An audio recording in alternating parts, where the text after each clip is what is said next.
I'm going to leave this mostly for questions for you all because I know you want to know about Saturday. Here's what I'll say to open up is we're right in the middle of it. So we just finished practice 9, and I think it's day 11 or day 12. And so, I'm pissed. The kids are pissed. The whole coaches are pissed just because you're doing the same thing over and over again, right? And that's kind of the dog days of camp. And this is the most important week you have in your development of your football team. And we scrimmaged on Saturday. We got 50-plus reps with the 1s and the 2s. Yesterday was off. We had a hard practice today in shells. We're going to have a hard practice tomorrow where we're going to tackle some on Tuesday. We're going to start school on Wednesday, which they're excited about. And then we're going to have a hard practice on Thursday, a little bit lighter on Friday, and then we're going to go 50 to 60 plays on Saturday. And so this is the toughest week as far as physicality, mental toughness, all those type of things. This will be the toughest week that we have. And so it's really about kind of finding where we're at. And we tested them some today, and we had some good responses, and we got some things we got to get better at. But it's going to be a tough week, but it's also going to kind of tell us where we're at. And so I'm excited to see that. So we'll open up with questions. So with Saturday's scrimmage, obviously big evaluation for you. Give us your thoughts, what you saw, good, bad, indifferent, whatever. Yeah, I'll start defensively. I thought just overall we did a good job of getting lined up, and that's been, my biggest things have been alignment, physicality, and getting to the ball. Really a straining deal getting to the ball. And I thought our alignments were good, a couple off with the 2s, but our alignments were pretty solid overall.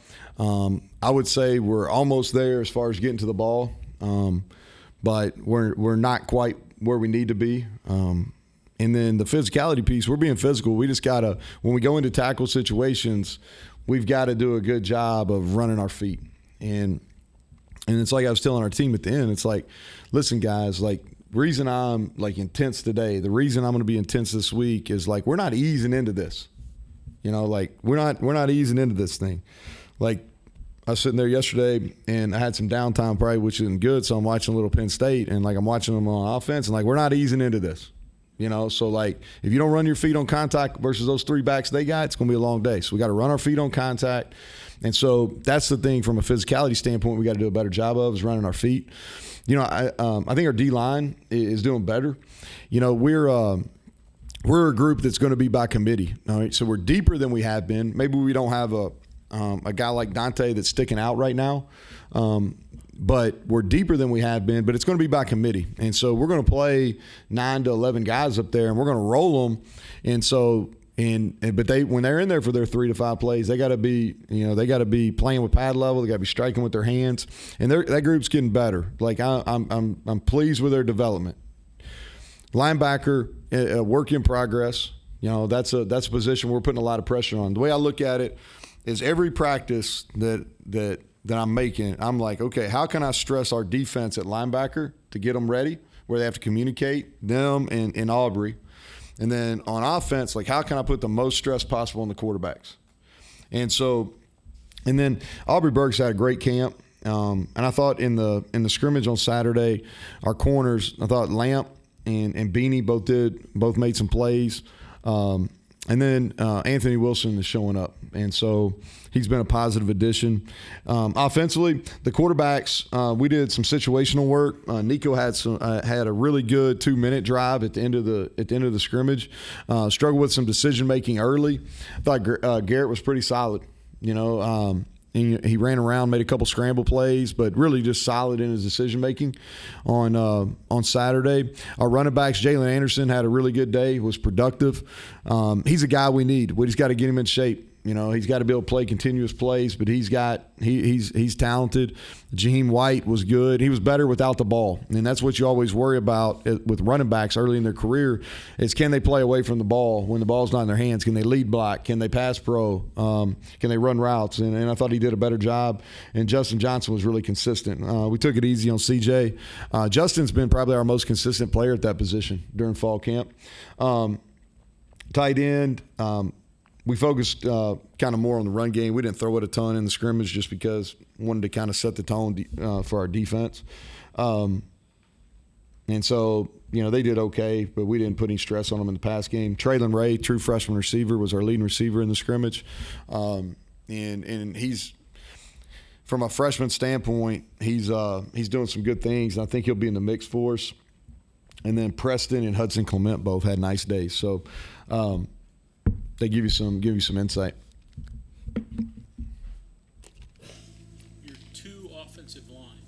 You got any confidence in that group, or where is that? Yeah, Johnny Williams is going to be a player, and so he's going to be a true freshman. We'd love to redshirt him, but that's a hit. He can play, and so we're excited about him. Nick Malone continues to progress. He's going to be in the mix. We'll rotate him in and out. Hubbard and Yates, we've talked about. Whoever's in the second group, those guys got a lot of football experience. They'll be able to play. The people that got to get better, and I'll say this, Bryce Biggs is coming on. Bryce Biggs had a really nice fall camp so far. And then continuing on, just talking about, those two groups, like Sully Weedman, we need him to make a step. Didn't have a great day today. He's a guy that we're trying to apply some pressure to. He and Mo Hamilton, those guys, it's time. It's time. They're redshirt freshmen, and it's time for those guys to make a step. Landon Livingston's playing center and doing a nice job. Really grown. Proud of his progress. He's not ready yet, but he's getting better. How about special teams on Saturday? So we went our ones and twos and tried to put a next best unit out there. So if you think about it, on your punt return team and your kickoff return teams, a lot of offensive pieces. Your kickoff team and your punt teams, a lot of defensive pieces. And so, when our kickoff team, we put our next best kickoff return, so trying to get some good-on-good work. Kickoff team wasn't as good. First time on Saturday, we really did 11-on-11 full cover with full blocking. We got to dent it better. I thought our kickers had a nice day as far as getting it in the end zone and placing it. We got to do a better job of arriving with ill intentions at the ball on kickoff. On kickoff return, Beanie Bishop had a really nice return, and Jaheim White. And so we're making progress there. Punt, we continue. I'll tell you, Leighton Bechtel, who's our backup punter, he's had a really nice camp. And punt return, Preston, and then Beanie had one really nice return. And then we're growing in that. We got to continue. We made a big step last year on that unit. We got to continue to grow there. Michael Hayes made a really long kick in the scrimmage too.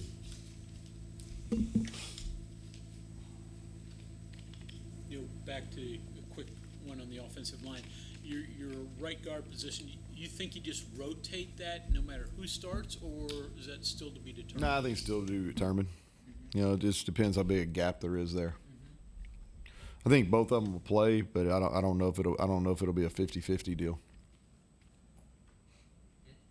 Any of the Willies Yeah, Trey Lathan had a great day today, and made a big step on Saturday too.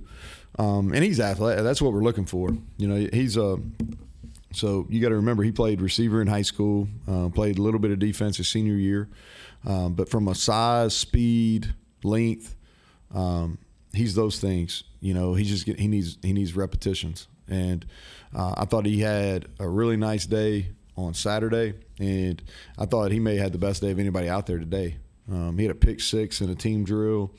Had a really nice stop on a run play in a fourth down period we did. And so pleased with his progress. And he can do it. He can do it. We just got to get him. We got to get him ready to go fast. Neal, last week you mentioned something about you would like to see maybe college football go to a combined practice thing sometime in the fall.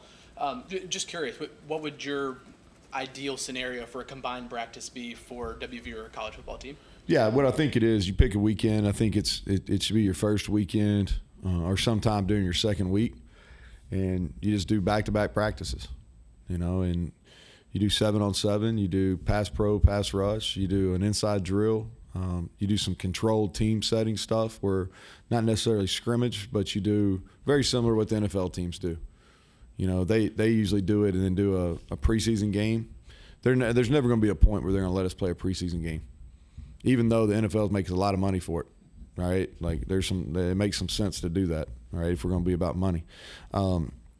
But at the same time, I would like, and I think it's good. I think it is, and I don't think it has to necessarily be another Power 5 school. I think you can bring in some, within your region, bring people in. It needs to be somebody from a coaching staff you have trust in, because you don't want them sharing, and you want to make sure that they practice in the right way. But I'd like to see it. I think it would break it up, and I think you'd be able to have a little bit better idea of what you have going in an opening game.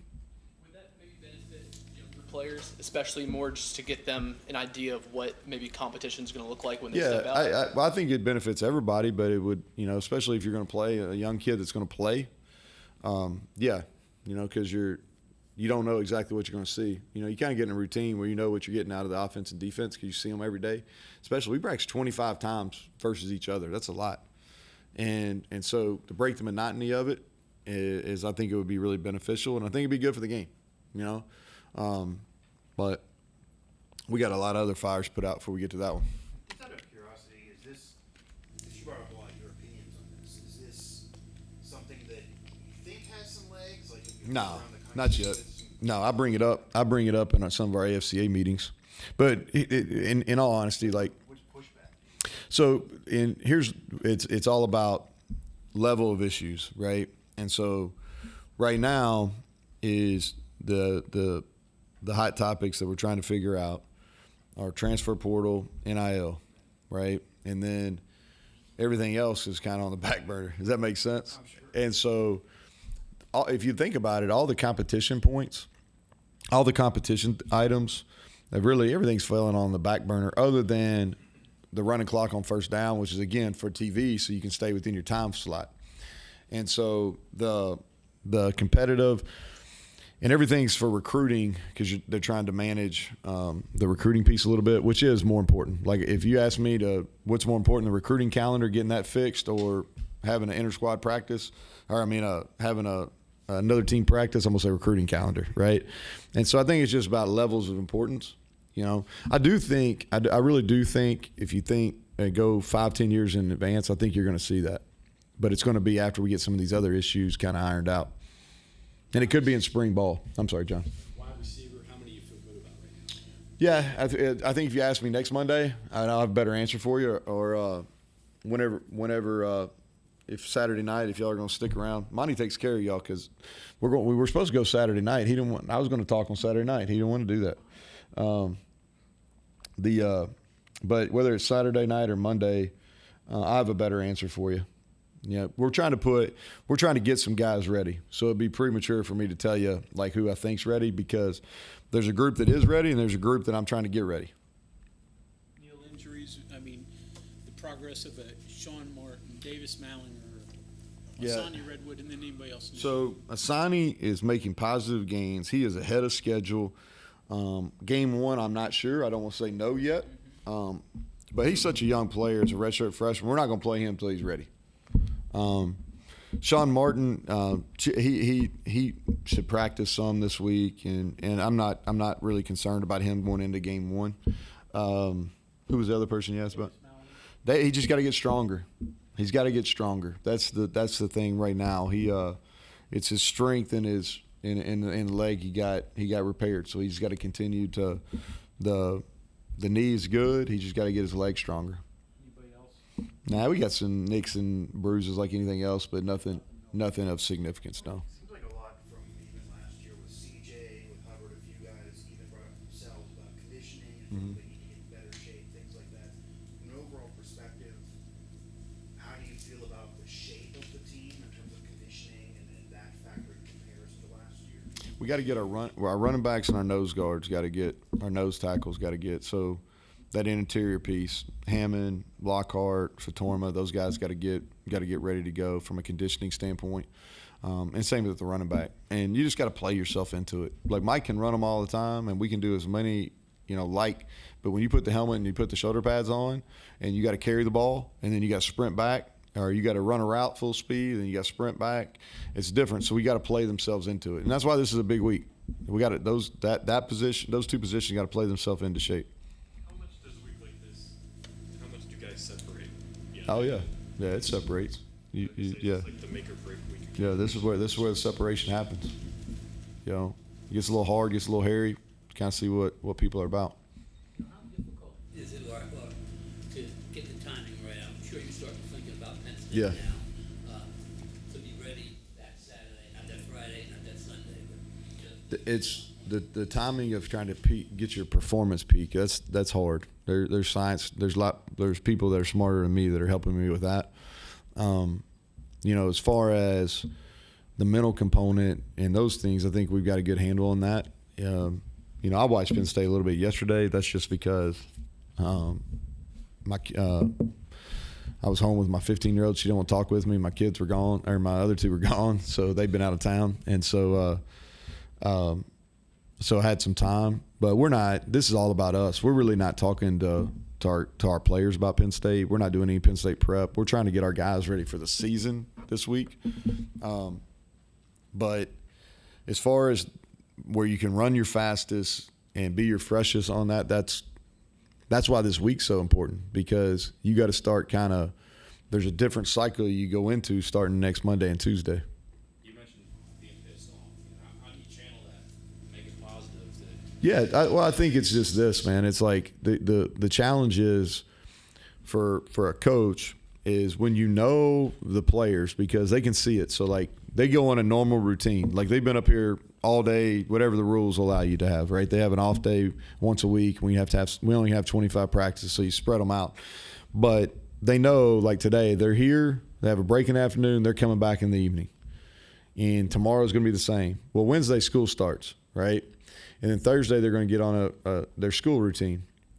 And so they know they're here all day. Tomorrow they know they're here all day. But they can see the light. All the students are coming back. We got Fall Fest on Tuesday night, and I'm sure, like, I'm not that damn old, so, like, I can remember the first week of school. It's a pretty good time, right?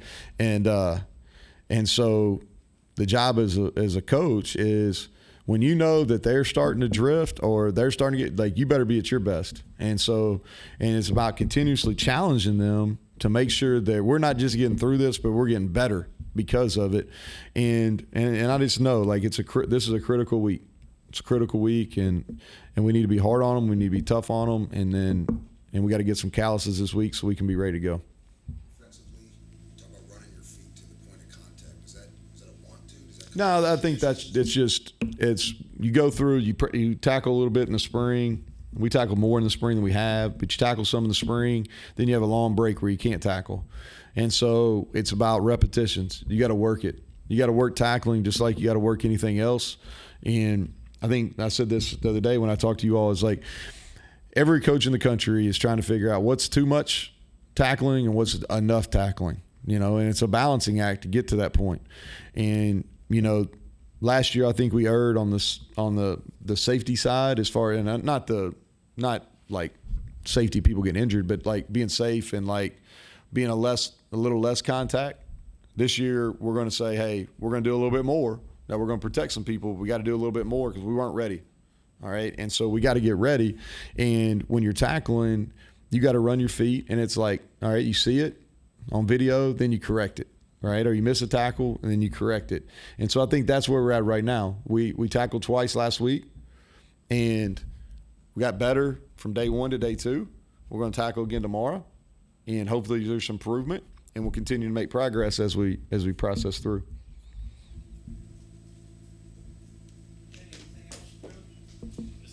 Yep, Mike. You mentioned intervals before and the way these stages of practice, and just the focus here on this week too. But does it kind of set up where you can, everything you're talking about phasing and peaking, if you do this right, then next week the interval kind of takes care of itself and you're in a good spot? I know it's a lot of fingers crossed stuff, but do players get that and understanding, like, gas pedal, accelerator, the difference? So they understand that this week is hard, and like the Monday, Tuesday, Thursday is going to be our biggest workloads of the entire fall camp. And they understand week 3. Now, they don't understand, like, the time we practice and all that kind of stuff, what goes into it. But they do understand that this is the peak, and then it comes back, and we'll push it up at the start of game week.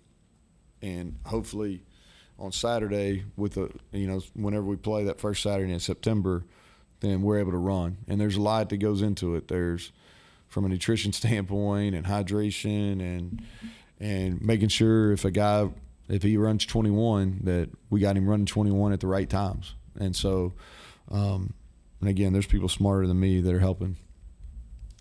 Your roster or player participation can expand starting Wednesday. I guess how many additional? So students I'll let Monty know. I think we got 4 or 5, but I don't want to. Not a lot. Nah, we got most everybody here. We got a few coming in. You have that walk-on tryout Saturday. We're gonna we are, and we're gonna promote it a little bit. We need a left-footed punter and I need a snapper. So like y'all can promote that left-footed punter and a snapper. That's specific. Left-handed shortstop. Yep, that's right. Look, we're a left-footed punter. Anybody that's enrolled in school can punt left-footed. All right, thanks guys.